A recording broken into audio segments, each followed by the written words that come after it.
পাকিস্তানকে ভারত বিরোধী যুদ্ধ বন্ধ করে উত্তেজনা প্রশমন করার আহ্বান জানিয়েছে যুক্তরাষ্ট্রের পররাষ্ট্রমন্ত্রী মার্কো রুবিও।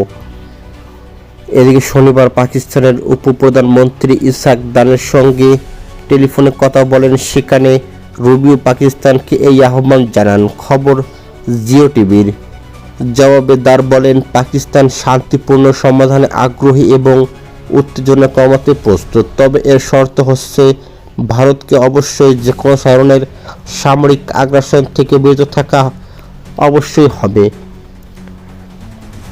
এছাড়াও তিনি স্পষ্টভাবে বলেন, যদি ভারত উত্তেজনা বাড়ায় তবে পাকিস্তান তার চেয়ে জোরালো প্রতিক্রিয়া দেখাবে, ফলে উত্তেজনা প্রশমনের দায়ভার মূলত ভারতের উপর বার্তায়।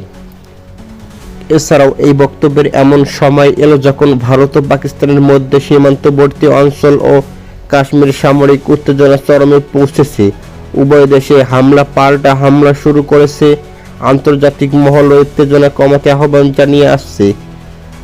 উল্লেখ্য যে গত 22 এপ্রিল ভারত শাসিত কাশ্মীরের পহেলগামে বন্দুকধারীদের হামলায় 26 জন প্রাণ হারায়। এই হামলার দায় পাকিস্তানের উপর চাপিয়ে দিবাগত রাতে দেশটিতে ক্ষেপণাস্ত্র হামলা চালিয়ে ভারত।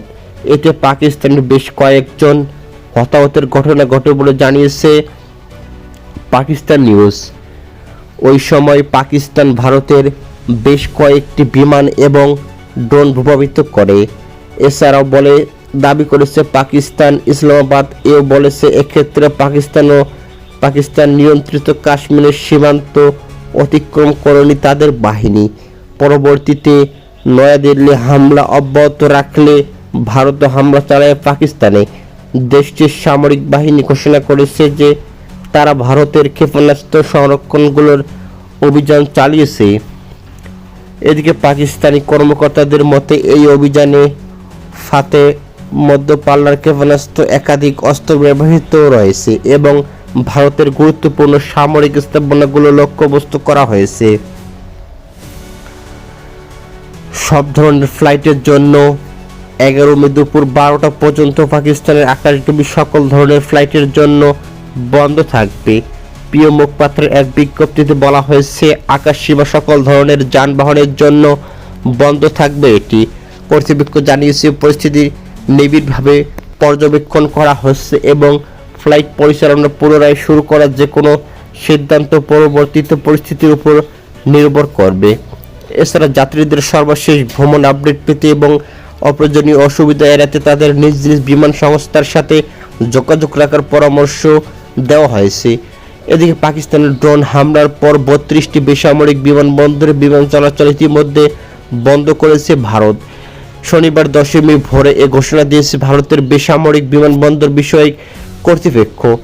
এদিকে airspace authority of India AI এবং বেসামরিক বিমান চলাচল কর্তৃপক্ষ ডাইরেক্টর জেনারেল অবসরপ্রাপ্ত সিভিল এভিয়েশন ডিজিএসসি উল্লেখ্য 22 এপ্রিল ভারত শাসিত কাশ্মীর পহেলগামে বন্দুকধারীদের হামলায় 26 জন প্রাণ হারায়।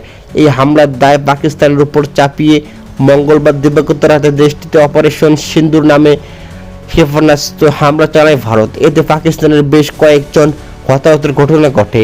ভারতের সেই অভিযানে পাল্টা জবাব হিসেবে গতকাল শুক্রবার রাতে অপারেশন বুনিয়া-উল মাসরুস অভিযান শুরু করেছে পাকিস্তান।